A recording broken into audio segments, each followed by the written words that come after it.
November 2020's election in Williamson County was shrouded in controversy, leaving many to question the outcome. Were the results as accurate as they portrayed? In this video, we dive into the election administrator's claims, scrutinizing the evidence and the narrative. Join us as we dissect the facts, challenge the assertions, and uncover the truth behind the ballots. By the end of this video, you'll be equipped to form your own verdict on one of the most questioned elections in Williamson County's history. Our journey starts with an introduction to the key figures who managed the 2020 elections. We then delve into the heart of the controversy, exploring the claims made and the methods to verify their validity. We'll conclude by examining a specific group of voters labeled suspense. I aim to lay down a comprehensive foundation of election mechanics, scrutinize the systems in question, and ultimately unearth the truth hidden within the data. At the pinnacle of Williamson County's political landscape sits the county judge. The county is divided into 4 precincts that each commissioner governs over. They're roughly the same population, and together they vote on and enact the majority of the county policies, one of which includes certification of the general elections. We have the County Election Commission next. This body is tasked with the hiring and potential dismissal of the election administrator. The county judge presides over this commission, which also includes the party chairs, the county clerk, and the county tax assessor. Then there's the election board, which mirrors the structure of the election commission with the exception of the county clerk being switched with the sheriff. They're responsible for expenditures that were not originally budgeted. And finally, we come to the county election department, headed by the election administrator. Underneath them, there's key roles like the deputy administrator, systems analyst, voter registration, and equipment manager, along with other election department staff. Having identified those in charge of the election in 2020, now let's get into more of the overview and the audit segment. To accomplish this, we'll examine 4 key aspects. We'll provide graphics including the election structure and process flow for the foundational understanding. We'll then dive into a significant issue raised by the administrator, which sparked much of the initial questioning of the election's integrity. Finally, we'll let the election administrator himself set the stage for the rest of our audit. We'll look at ballot styles. We'll walk through the equation used to focus our attention, and we'll step through the data. We'll review the ballot images, and we'll take a look at the printer issue. It begins with a detailed account from the Republican Party Chair, providing us with the critical insights into the problem. Following this, we'll see what a Princeton elections expert has to say about it. We conclude our audit with some communications obtained through the public information request. Let's kick this off by hearing directly from the election administrator. Last Monday, the 2nd of November, the day before the election, our office discovered an error in the relational database that our poll book vendor, 10X, created to configure the electronic poll books for checking in voters during the in-person early voting period of the election. We're certain that voters throughout early voting in person, election day in person, by mail, were all given the correct ballot style and they were voting the correct races on the ballot. His statement requires us to make sure we have a basic understanding of what a ballot style is and what he means by the 10X relational database issue. To do that, let's look at a voting location. Each location has the same components. We have a poll book check-in, the clerk with a printer, a ballot marking device, and a scanner. And as a voter comes in, because we're in the countywide voting system, he can vote anywhere in the county. But to do that, they need to be able to check to make sure he's qualified and he gets the correct ballot style and he hasn't voted already. So to do that, they check 10X's in the cloud that communicates with their database that they've built by working with the election department. They have all the voters who are registered and qualified, if they voted already or not, and the ballot styles they're supposed to have. So once the voter is qualified and checked out, the clerk prints out his ballot. He takes it to the ballot marking device. He makes his selections. Then he prints it out, takes it to the scanner, and he's done voting. That occurs throughout the day, throughout the early vote, and then eventually after early vote through the election. And then they combine all of the information in the thumb drives from the scanners, and they combine the scanned mail-in ballot information at central count on election day. and then you get your election results. In 2020, the election administrator, before Election Day, peeked at the data, and he saw that there was a relational database problem, and he mentioned something about a barcode and 10x. So let's take a look at that now. The 10x barcode problem is easily seen when you look at the ballot images and the cast vote record. This is an actual ballot from 2020, and what we're going to be looking at is the top part of that ballot, specifically the small 3-digit number, which correlates to a voter precinct. Now, each of those is a 3-digit 100 number, and they fall within the county's commissioner's precincts. So if you're in a 274, you would be in County Commissioner 2 precinct area. Now, along with the image file, you receive a file that correlates to that. It should have all the exact same selections made from that ballot and all the information from that ballot in the C file. And it also correlates, if you'll see highlighted in green, to the cast vote record. And the cast vote record is like a giant Excel spreadsheet that each line has all of the selections made from the ballot. And so they're all tied together, which allows you to trace your final results back to ballots submitted. Now, in 2020, we had an issue. He said that the precinct stored in the barcode was incorrect. And so you can see here where it was 274 on the ballot itself in the C file, and also in the cast vote record, it showed up as 218. And that's why we couldn't produce a reliable precinct report, which is required by code. So now with that basic understanding, let's listen to the administrator one more time at a public forum held August 8th, 2021. So we had 235,000 ballots that were being barcoded incorrectly with the wrong precinct in the barcode. The number written, the alphanumeric number precinct, was correct on that ballot card, and the ballot style was correct on that ballot card, and every voter voted their appropriate ballot style on that ballot card. We understand that the barcode was incorrect, but he said the alphanumeric precinct was correct. That's number one claim, and we'll check that. And then everyone voted the appropriate ballot style, and so we're going to check that as well. To begin with, let's explore ballot styles. So what we're going to do is look at the totals, and the idea is we look at the total eligible voters for a ballot style, and where we were expecting them all to be equal or greater than the number of votes that were cast using that ballot style. And to look at each of the sides of the equation, for eligible, we're looking at voter unit ballot style district type report, the voter roll, and poll book logins. And for the votes themselves, the cast vote record and the ballot images. So again, once before you put your ballot into the scanner, you can double check that to make sure that the precinct is correct with the voter and where they reside.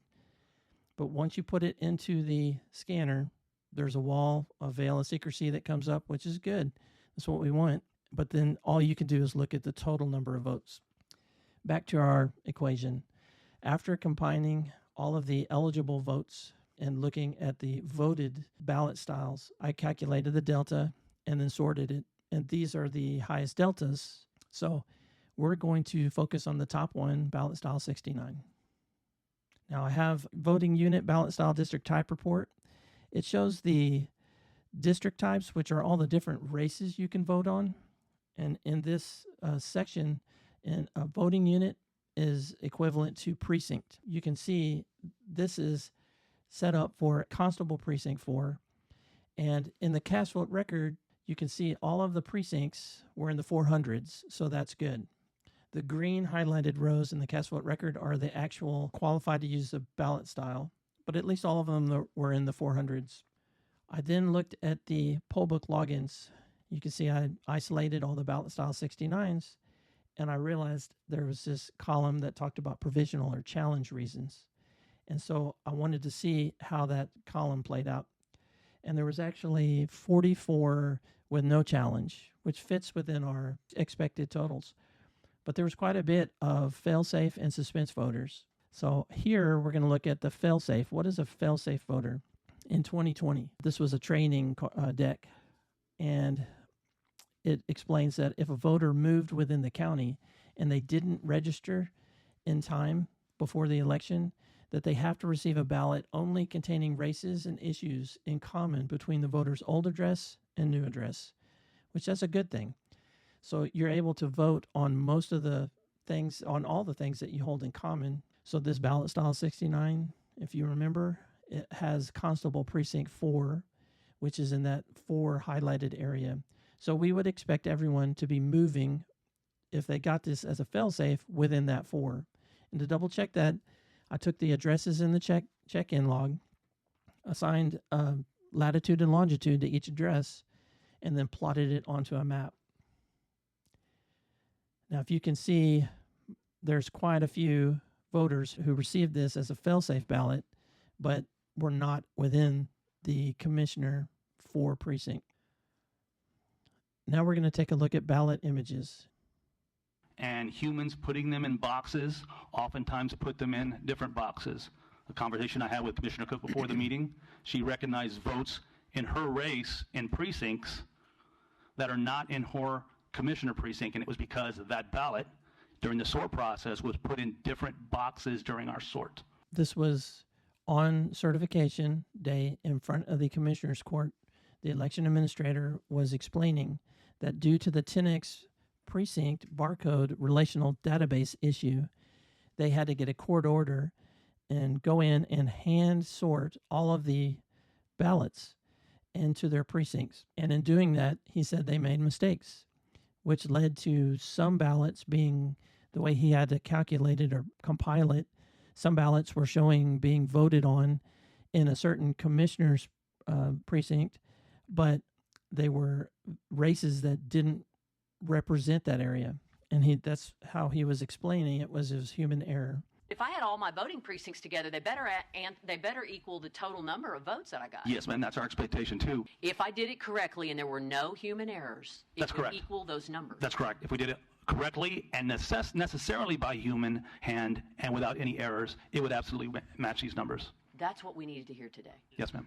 This is Commissioner Covey speaking to the election administrator. And what she was concerned about was the fact that the totals weren't totaling up.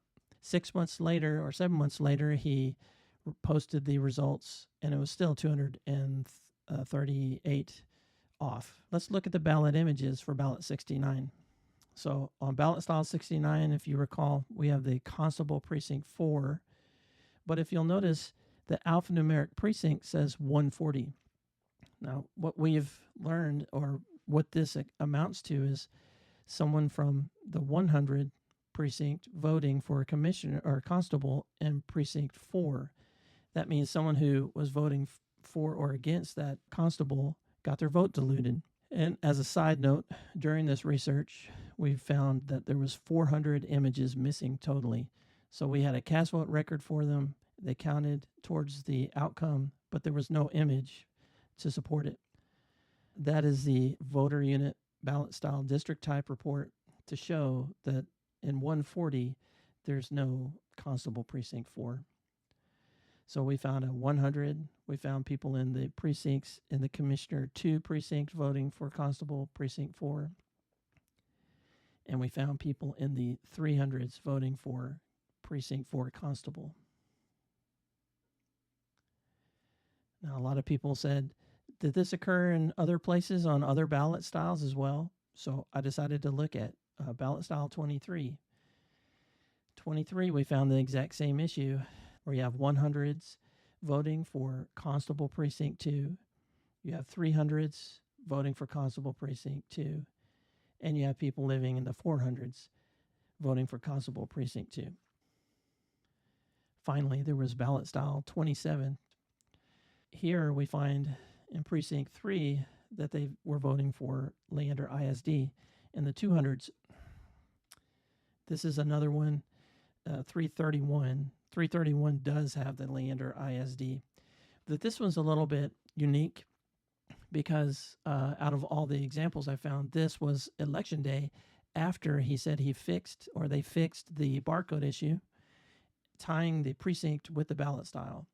So this one says it should be a 201 precinct, but it was given to someone in the 331 precinct. So my question here is, if you were hand sorting this, which precinct would you put it in? I can't tell you the correct answer because there is no correct answer. Finally, the printers. Let's listen to the Republican Party Chair explain what happened. Voters getting the wrong ballot. The poll worker would hit print ballots, and the ballot didn't print immediately, and they figured they didn't hit print the first time, and so they hit print ballot the second time. The printer is a single-page printer. It doesn't have a tray of paper to feed into it. You have to put one page in at a time, and it'll print one at a time. So it prints off the ballot for this guy who's right here, gives him the ballot, he goes off and votes. The second person gets in line, they start checking in, and they put the print card in, they hit print ballot, and it prints the next ballot in the print queue, which was the second time they hit print ballot for the first guy that voted. So if the first guy that voted was in precinct 119 and the second guy was in precinct 480, the second guy got the wrong ballot. And you can see I went ahead and carried it on with another voter to show that this would continue on, this condition, until a clerk or a voter catches it.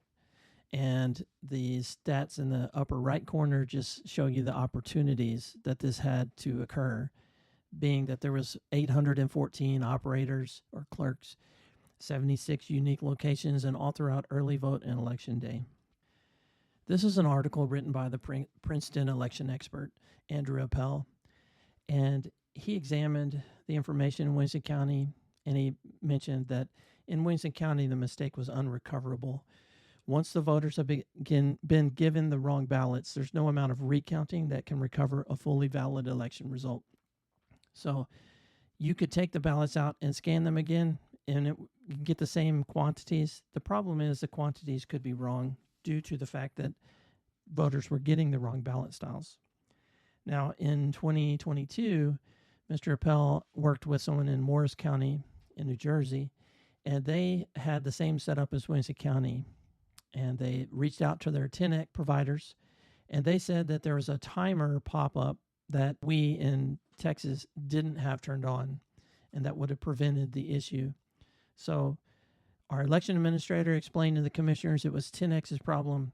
10X explained to this Morris County commissioner that it was our problem. Finally, we're going to review an email that was received by the election administrator.